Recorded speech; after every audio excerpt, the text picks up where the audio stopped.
Bismillahirrahmanirrahim. Assalamualaikum warahmatullahi wabarakatuh. Alhamdulillahi rabbil alamin, wal aqibatu lil muttaqin, wala udwana illa 'alal zalimin.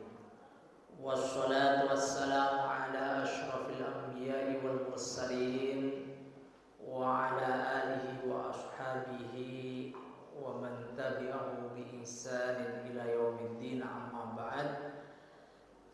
Bapak Ibu jamaah kajian Ahad pagi kuliah subuh Balai Muhammadiyah yang dirahmati oleh Allah Subhanahu wa taala. Alhamdulillah, kita bersyukur kehadirat Allah Subhanahu wa taala atas limpahan karunia yang sangat banyak. Allah Subhanahu wa taala memudahkan kita untuk melangkah menuju majelis ilmu. Karena di antara ciri orang yang Allah kehendaki menjadi baik, Allah mudahkan untuk tafaqquh fiddin, untuk mendalami ajaran agama Allah Subhanahu wa taala. Mudah-mudahan kita istiqomah. Amin.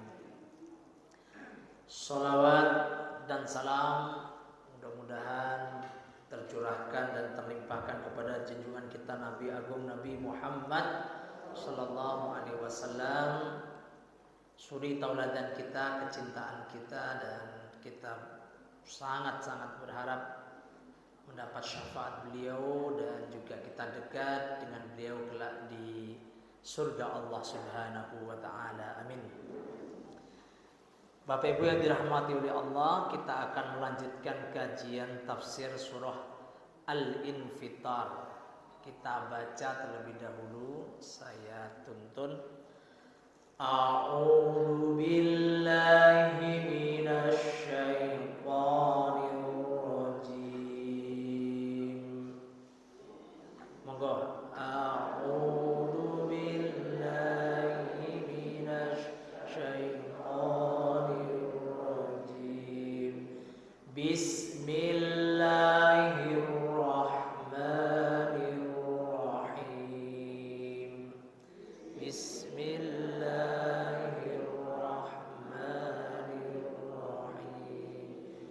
Idas samaa'u fatarat. Idas samaa'u fatarat. Wa idal kawakibu intasarat. Wa idal kawakibu intasarat. Wa idal biharu fujirat.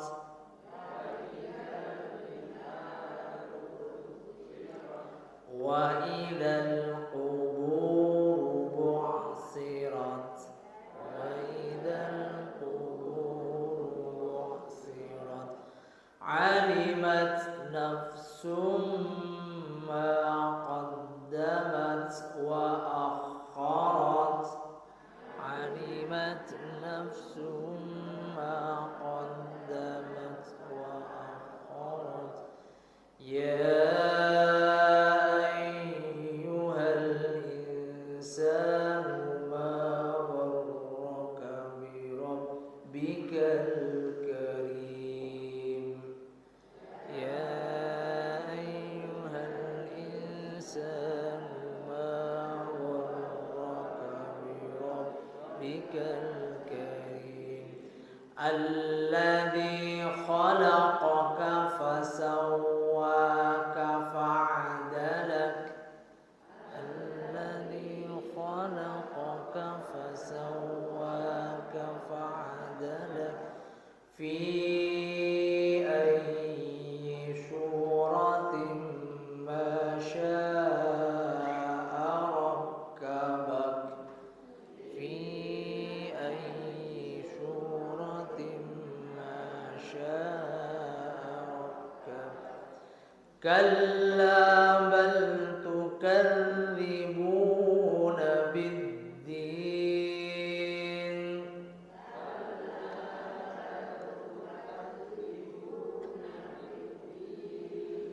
وإن عليكم لحافظين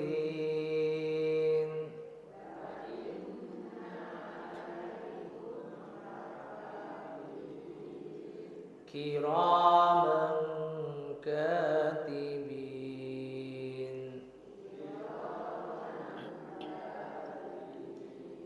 يعلمون ما تفعلون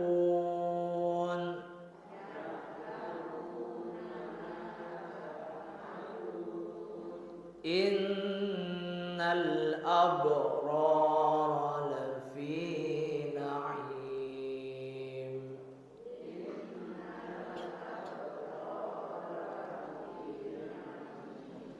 وإن الفجار لفي جحيم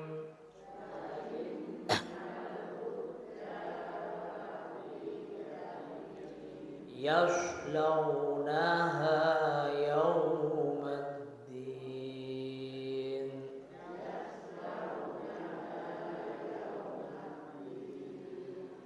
وما هم عنها بغائبين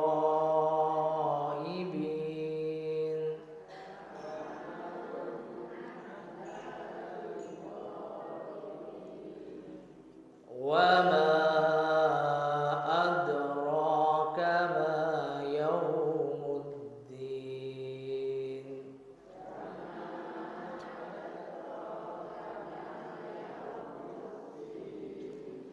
ثم ما أدراك ما يوم الدين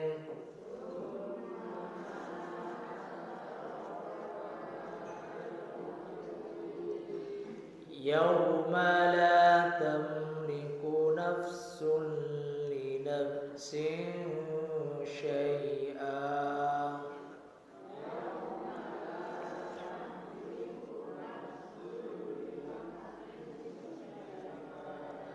والأمر يومئذ لله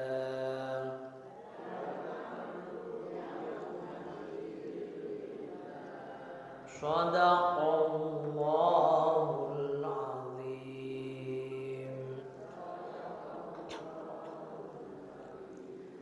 Sadaqallahul azim. Allahumma arhamna bil Quran. Bapak Ibu yang dirahmati oleh Allah, surah Al-Infitar sudah kita bahas ayat 1 sampai ayat 5, yang mana intinya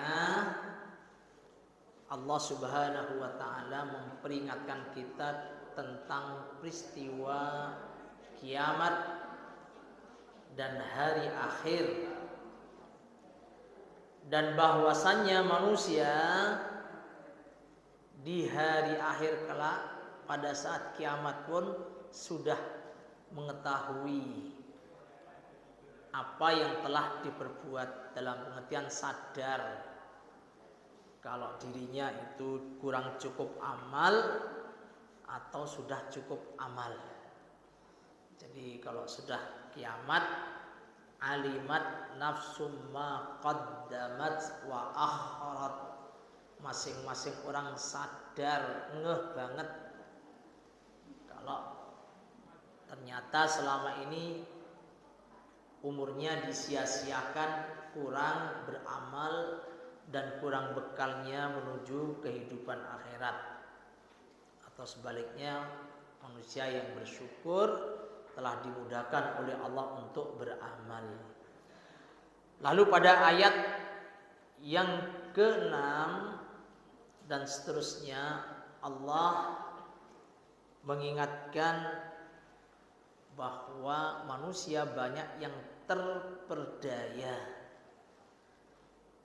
Ya ayyuhal insanu ma gharraka bi rabbikal karim. Wahai manusia, apa yang telah memperdayamu sehingga durhaka tidak taat kepada Rabbmu yang maha mulia? Ini pertanyaan, tapi pertanyaannya pertanyaan retorik, bukan ingin tahu. Gusti Allah sampun pirsa. Tapi ini justru pertanyaan mengingatkan kita. Allah memberitahu kita bahwa banyak manusia yang terperdaya. Terperdaya ini apa tahu? Tertipu. Ya. Jadi manusia yang terperdaya sehingga tidak taat atau durhaka kepada Allah. Padahal Allah itu zat yang Al-Karim. Karim itu berbuat baik, mulia banget. Allah itu telah memberi segalanya untuk kita. Hidup kita itu dicukupi oleh Allah. Oksigen kita nggak perlu bayar, gitu. Transportasi kita ratau kesel pijeti iso mleh. Nggih menika mercy kill. Ya. Kaki, gitu. Jadi semua nggih. Kamera nggak usah goceki. Gitu. Ini yang nyuting kan pakai cagak dan sing digoceki. Sedangkan kamera yang diberikan oleh Allah meripat mata, tidak perlu goceki. Nah, jadi itu kemuliaan kebaikan Allah itu sungguh luar biasa kepada kita semua. Tapi mengapa manusia itu terperdaya? Mengapa manusia mereka tidak taat dan sebaliknya durhaka kepada Allah Subhanahu wa ta'ala? Apa yang memperdaya? Banyak. Umumnya mereka kesenangan dunia. Gharrat humul hayatud dunya. Kehidupan dunia memperdaya kita. Materi duniawi. Kalau materi duniawi itu kisarannya harta, tahta, gitu. Gandengannya wanita. Ya. Jadi orang karena ingin mendapatkan harta lalu lupa pada Allah Subhanahu wa ta'ala.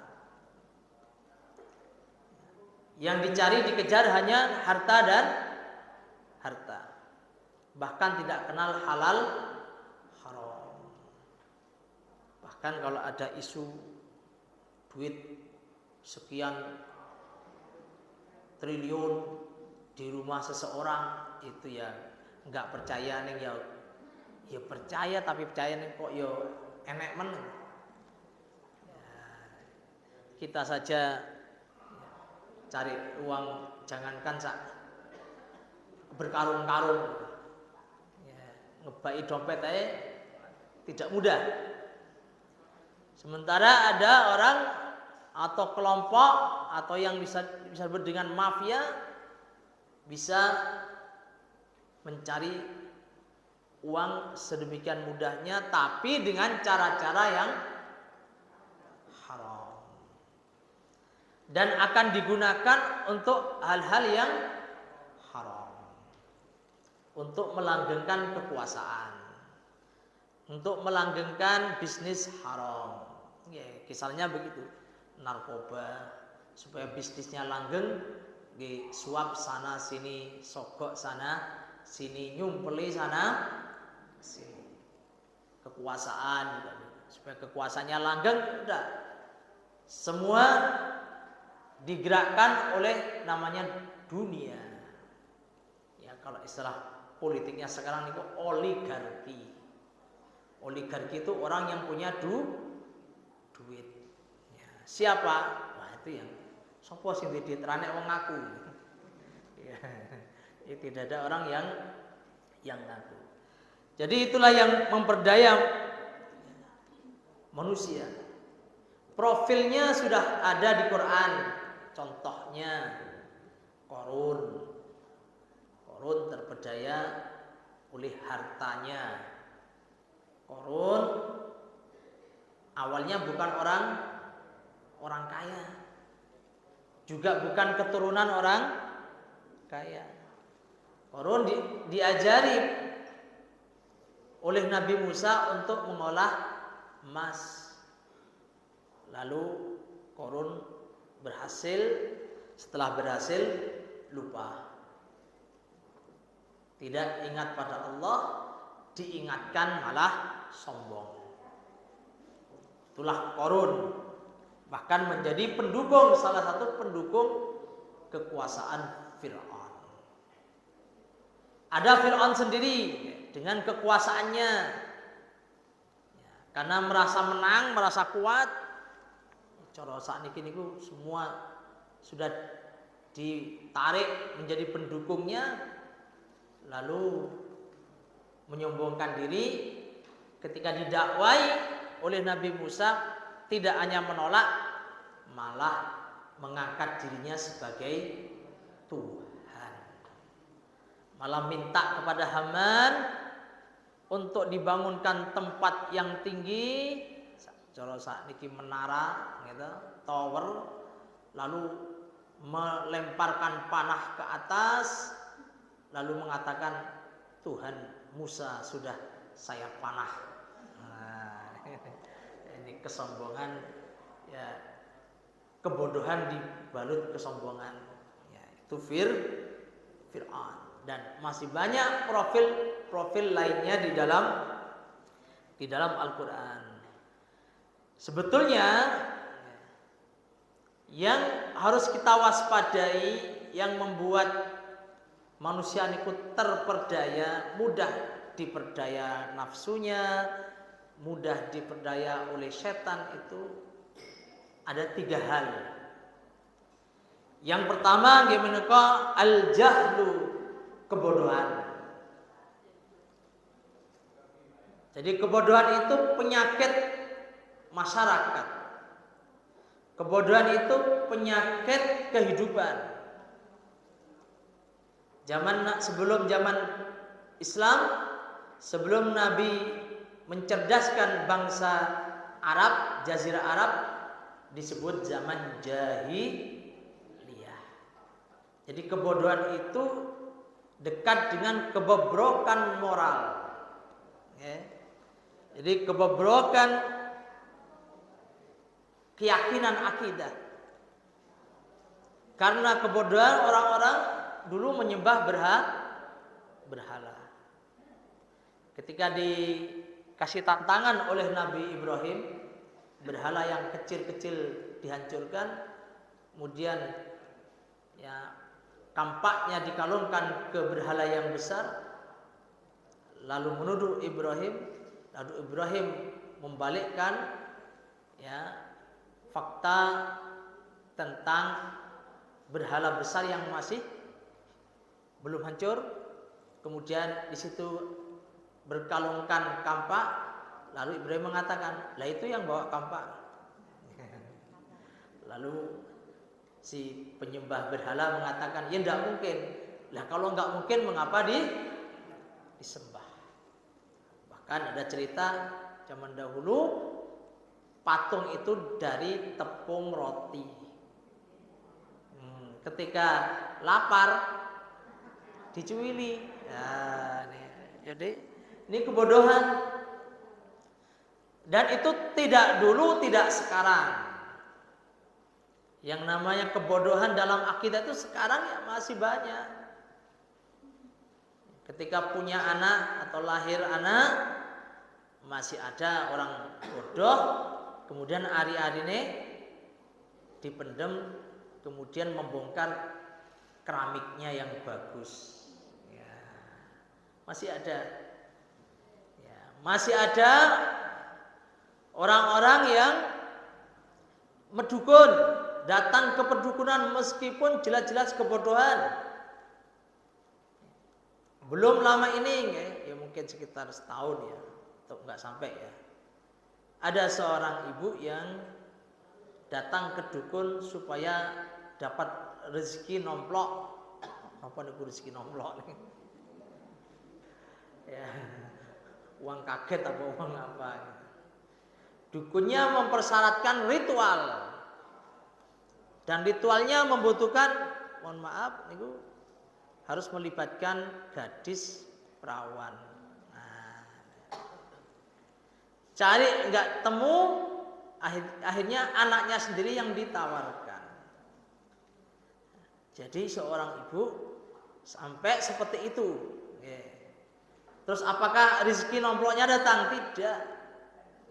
Justru dia dipolisikan, ya, perdagangan anak. Ya, jadi itu justru kena kasus. Itu namanya kebodohan. Maka ya, Islam mengajarkan kita jangan sampai menjadi orang yang nggak paham, orang jahil.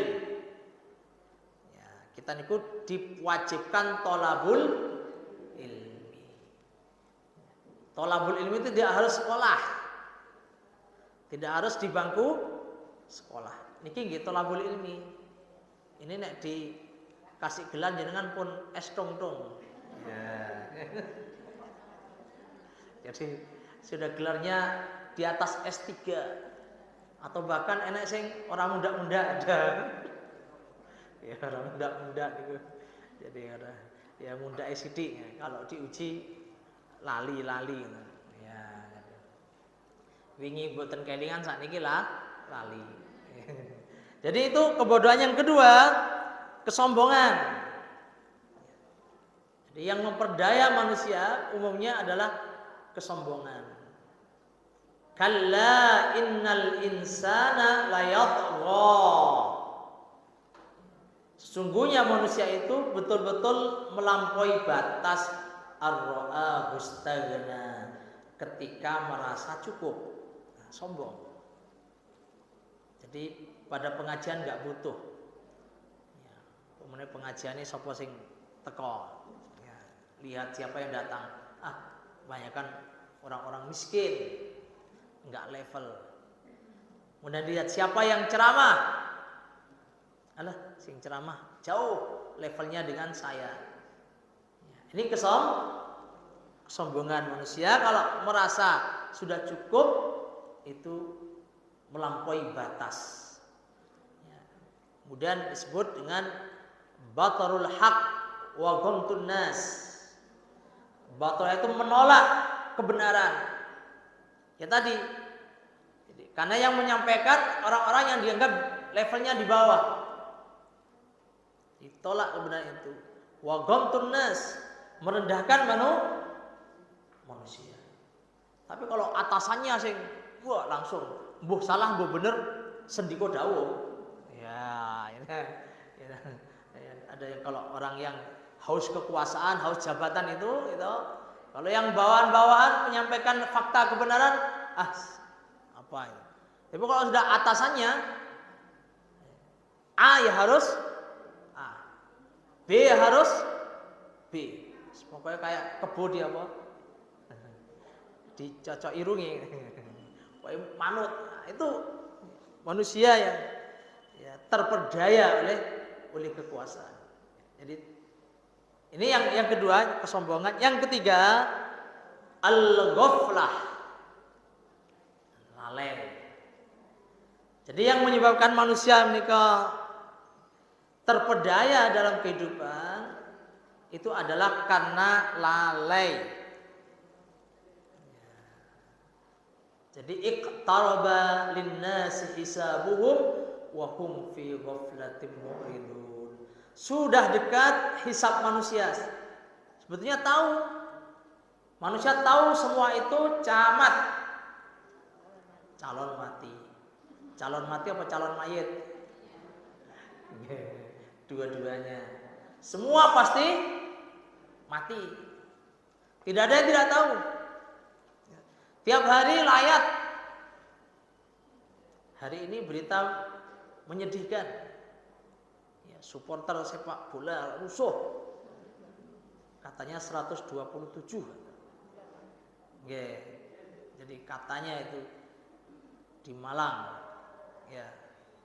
Kita tahu pasti mati. Tokoh-tokoh besar semua mati.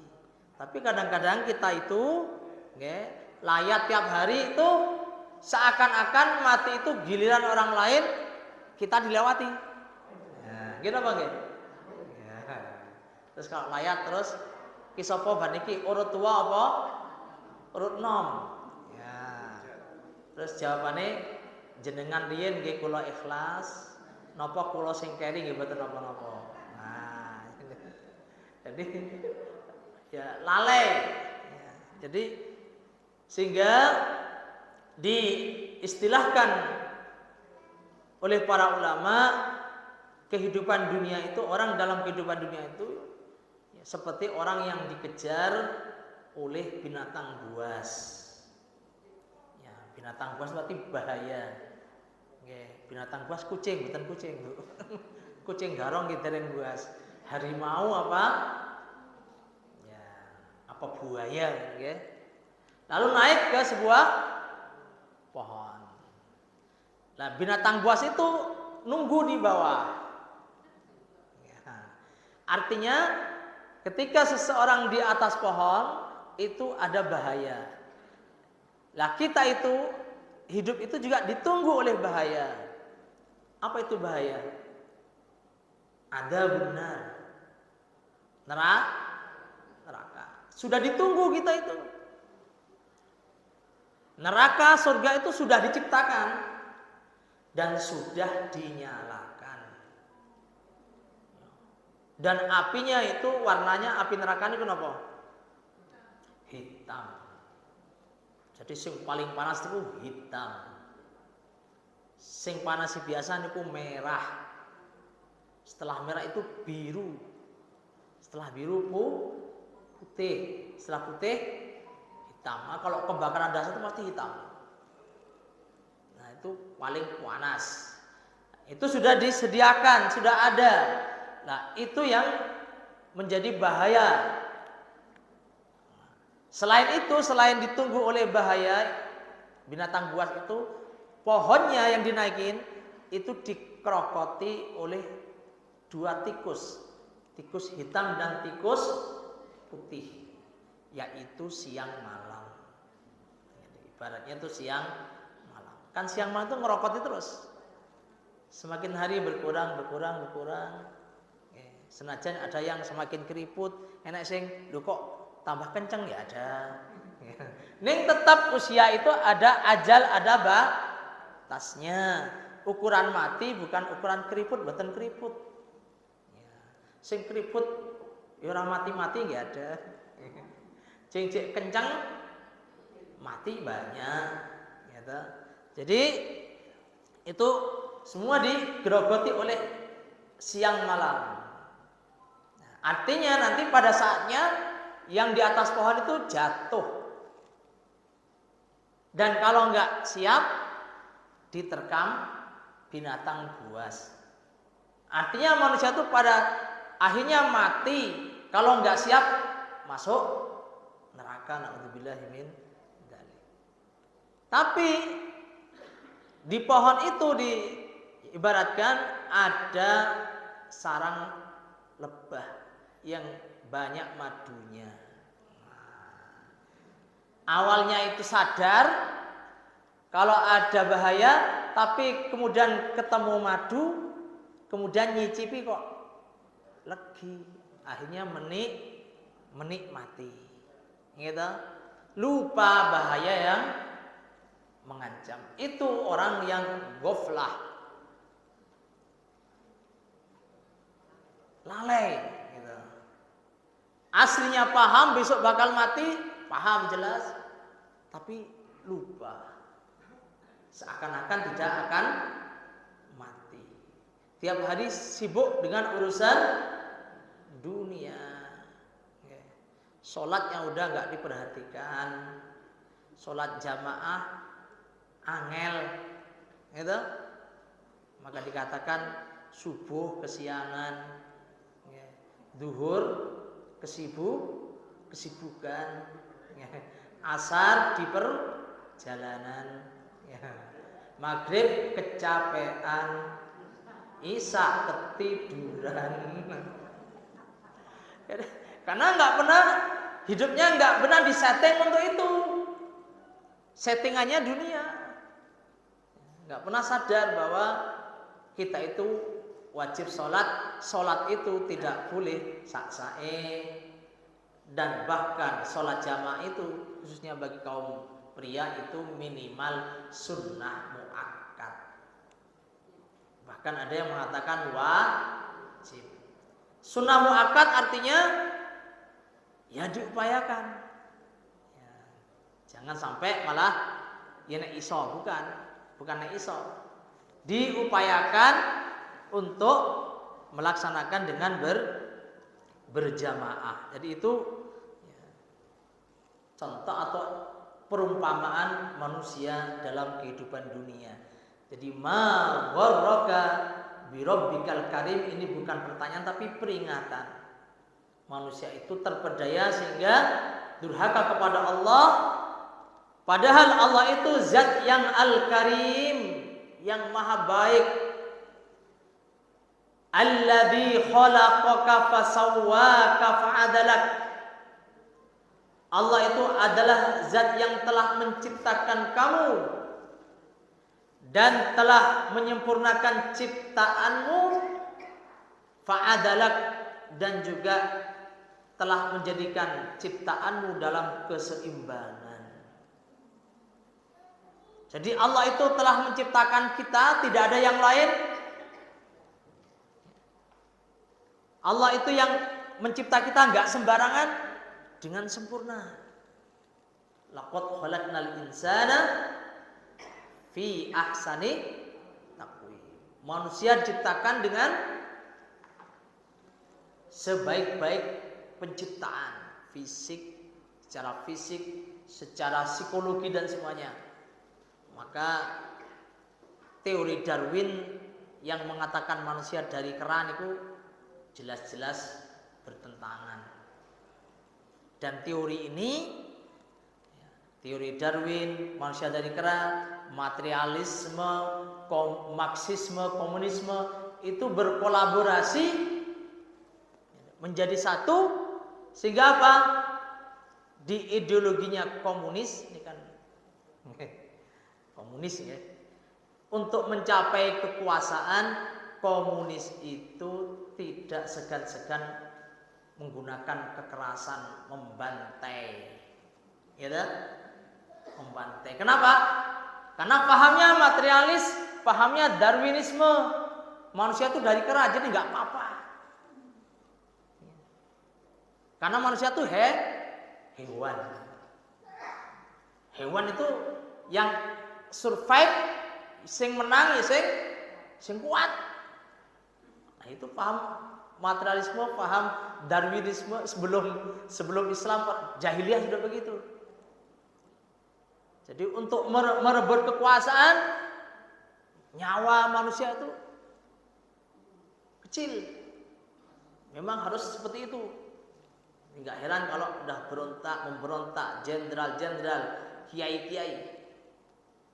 Nah, sekarang pun kalau ada orang yang masih berpandangan seperti itu, untuk kekuasaan, nyawa manusia itu dianggap enteng, nah itu. Ya, karena memang pahamnya manusia dianggap hewan, sing kuat, sing menang. Ya wis, makan atau dimakan. Nah, karena itu prinsipnya. Na'udzubillahi min dzalik. Padahal manusia juga diciptakan oleh Allah dalam sebaik-baik bentuk, disempurnakan, ya, semuanya sempurna. Ya. Tubuhnya niku diberi mekanisme tubuh yang luar biasa. Okay. Ada sistem imun, gitu. Ada alarm kita niku napa niku? Meriang niku alarm. Ya, kalau meriang niku berarti kemeselan. Nah, namanya alarm. Kalau udah meriang itu namanya kecapean, butuh istirahat. Itu kecanggihan. Ya, semua manusia diciptakan dalam penciptaan yang luar biasa. Belum lagi otak kita niku yang sangat-sangat canggih. Jadi otak niku jaringannya itu kalau diluruskan itu berapa kilo, itu banyak sekali. Dan jaringan-jaringan yang rumit di otak manusia nih. Bayangkan mengkoneksikan apa yang dilihat masuk ke mata, kemudian kepikiran, kemudian direspon secepat itu. Adakah yang bisa? Robotnya siapa yang bisa nih? Kalau bikin robot itu kan ada robot Sophia, bisa menjawab pertanyaan. Namanya siapa? Sophia. Tapi pakai bahasa Inggris kayaknya. Ya, karena Sophia nih. Tapi kalau robot Siti, pakai bahasa Jawa. Jadi itu ditanya bisa jawab. Ya, cuma kalau yang tanya jenengan nggak bisa jawab. Kuwi cah ngendi nggak bisa jawab. Karena pertanyaan dan jawabannya itu sudah diinput. Ya, sudah dimasukkan komputer. Ya. Jadi kayak panjenengan sekarang cari nama jenengan, muncul NIK, muncul macam-macam. Loh, kok ada nama saya? Kok semuanya kok tahu? Karena sudah pernah dimasukkan, entah ngisi apa, gitu. Nah, sekarang banyak yang bocor. Gitu. Yang bocor di data-data itu, entah itu data di jenengan beli apa di apa ini itu namanya marketplace gitu, atau entah pemilu entah apa, pokoknya tiap hari kita itu mendapat penawaran, penipuan. Dari mana tahu nomor telepon kita? Gitu. Ya, saya sering dapat penipuan itu, apa telepon itu. Pasti lagake kayak orang sok kenal. Ya. Jadi kemarin setelah saya bilang, lah ini siapa? Masa lupa sama saya? Oh, Sofyan ya gitu. Saya pura-pura Sofyan ya. Iya. Padahal Sofyan tuh nggak tahu siapa saya gitu. Lah Sofyan, oh Sofyan dulure dhewe, ngaku dulur. Lah iya, lah. Terus tak tanya, gimana kabarnya ini? Ya gelagapan itu. Ya. Akhirnya mestinya dia yang menginterogasi saya, ganti tak interogasi sampai gelagapan. Lah sampean kok ngaku-ngaku enggak kenal, langsung ditutup ya. Ya, untuk iseng-iseng saja nih. Jadi karena sering terus nanti dikirimi dapat apa. Itu kan karena bocor. Banyak data-data yang bocor.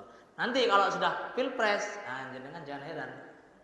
Ya, sudah pilek, nanti jenengan ditawari caleg-caleg semua. Dari mana tahu? Wah, dari mana tahu? Ya. Jadi itu Allah Subhanahu Wa Taala, luar biasa. Robot manusia itu terbatas. Meskipun ada robot yang bisa pelayan toko, enggak secepat itu. Kalau robot Allah itu, kita ini melihat sesuatu, langsung masuk di otak, direspon, langsung responnya seketika, cepat. Kalau ada orang moro ajeng jotosi, langsung jenengan sing tapak suci langsung keluar jurus-jurusnya. Ya. Sing boten tapak suci langsung keluar bengoke. Ya. Jadi itu refleksnya otomatis. Meripat kita ini otomatis. Nah, itu gimana caranya? Nah, itu kecanggihan ciptaan Allah Subhanahu Wa Taala. Jadi alladzi khalaqaka fasawwaka fa'adalak fi ayyi suratin ma syaa rakkabak. Fi ayyi suratin, dalam bentuk apapun ma syaa yang Allah kehendaki, rakkabaka, Allah menyusun atau menciptakan rupamu. Jadi Allah Subhanahu Wa Taala menciptakan kita dan menentukan bentuk rupa yang Allah kehendaki. Ya, di dunia niku secara ras, warna kulit ada yang hitam, ada yang putih, ada yang sawo mateng, ada yang sawo bosok mungkin. Padahal kalau menurut sejarahnya semua manusia itu adalah anak turunnya Nuh. Ya, kalau dalam sejarah antropologi itu anak turunnya Nuh.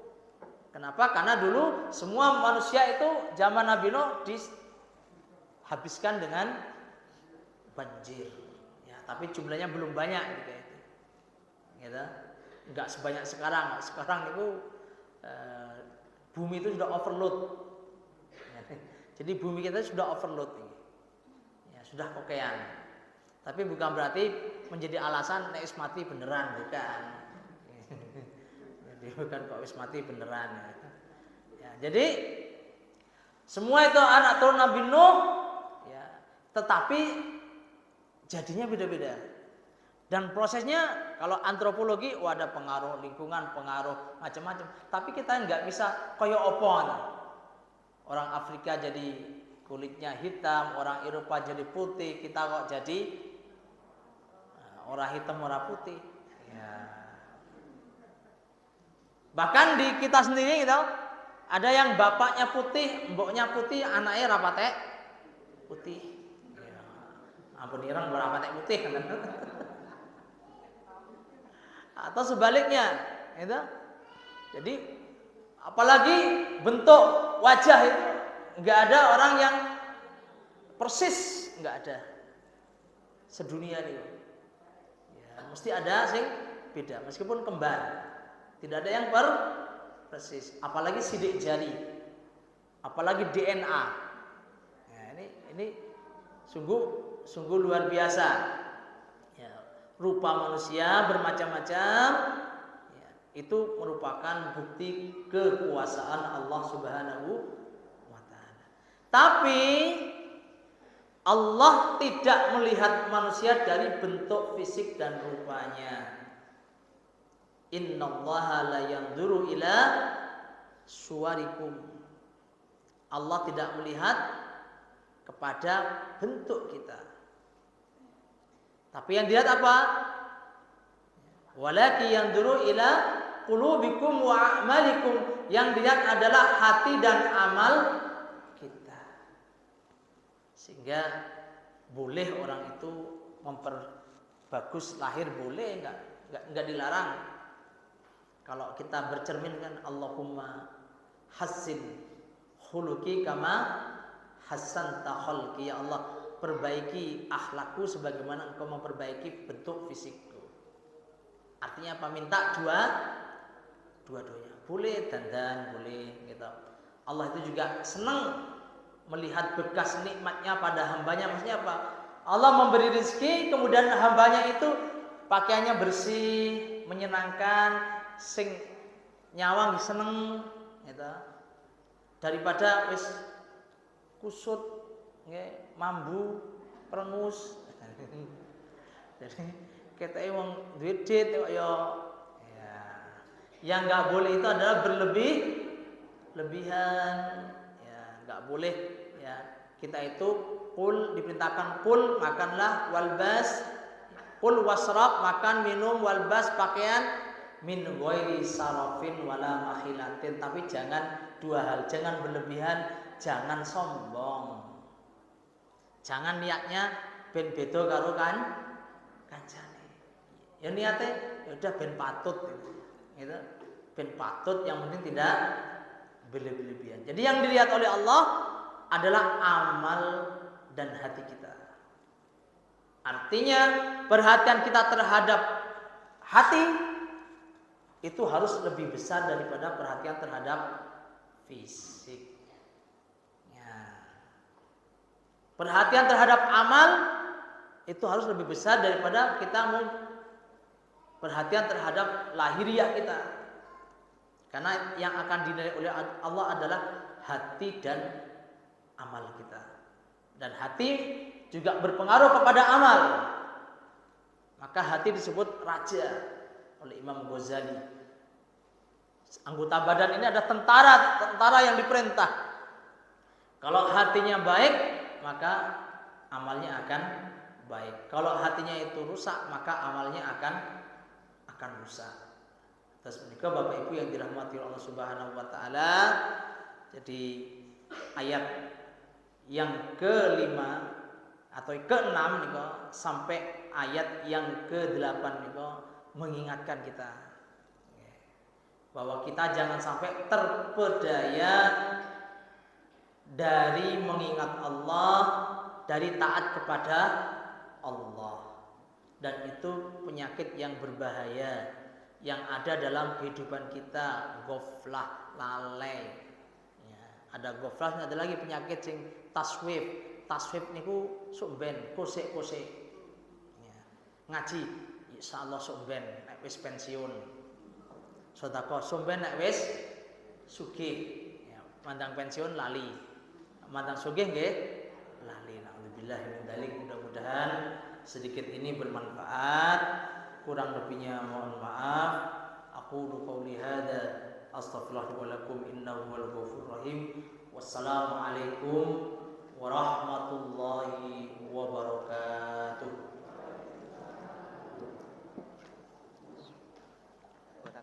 Okay.